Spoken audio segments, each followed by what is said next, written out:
এখন বাংলাদেশের যে পরিস্থিতি বিরাজ করছে, প্রথম একটা শ্রদ্ধা জানাতেই হবে যে গত গণ অভ্যুত্থানে যারা শহীদ হয়েছেন তাদের প্রতি, এবং সেই শহীদদের ভিতরে আপনি যদি খেয়াল করেন শ্রমজীবী মানুষের সংখ্যায় অনেক বেশিরভাগই ছিলেন শ্রমজীবী মানুষ।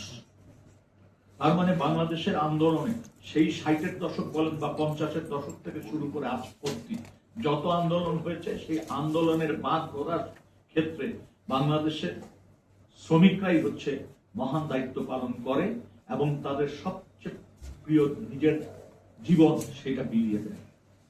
কিন্তু তার ফলশ্রুতিতে তারা যে আশা করেন, যে আকাঙ্ক্ষা তাদের থাকে, কখনোই আমরা সেটা পূরণ হতে দেখিনি। সর্বশেষ আঘাতপ্রাপ্ত হয়েছি সাম্প্রতিক কালে। এখনো শ্রমিকদের দেখেন, মালিকরা কিন্তু চিকিৎসার জন্য কোটি কোটি টাকা ব্যয় করে বিদেশে চলে যান।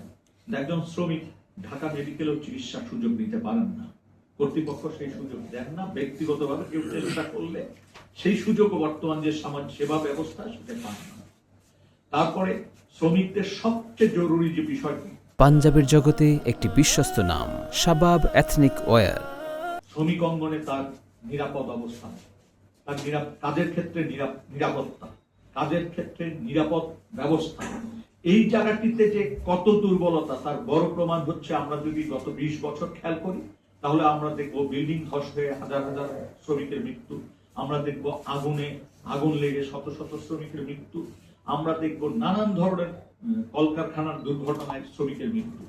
এবং এই মৃত্যুজনিত কারণে যে ক্ষতিপূরণের ব্যবস্থা বা তাকে সাহায্য করার যে ব্যবস্থা বা তার পাশে দাঁড়ানোর যে ব্যবস্থা, সেটা যেমন সরকারের দিক থেকেও অপ্রতুল, মালিকের দিক থেকে তো আরো অপ্রতুল। এবং মালিক অনেক ক্ষেত্রেই সরকারের উপর ডিপেন্ড করেন এইসব জিনিস আদায় করার ক্ষেত্রে, সরকারের কাছ থেকে নিয়েই শ্রমিকদের এই বিষয়গুলি দেখভাল করার চেষ্টা করেন। এবং মালিকরাই কিন্তু এই বড় ধরনের ক্ষতিপূরণের পর যে আর্থিক সুযোগ সুবিধা যেটা নেওয়ার কারখানায়, সেটা কিন্তু তারাই বেশি অংশ নিয়ে নেন। তো আমি খুব বেশি আলোচনা করতে চাই না, আমি শুধু সর্বশেষ যেটা বলতে চাই যে নারী শ্রমিকরা যারা কর্মক্ষেত্রে আছেন তাদের নিরাপত্তার বিষয়টা, তাদের কর্মঘণ্টার বিষয়টা, তাদের বেতনের সমতার বিষয়টা, এটা কিন্তু এখনো সর্বক্ষেত্রে এক জায়গায় এসে পৌঁছায়নি। এই দীর্ঘদিনের আন্দোলন সংগ্রাম এখনো কিন্তু অব্যাহত আছে, জারি আছে।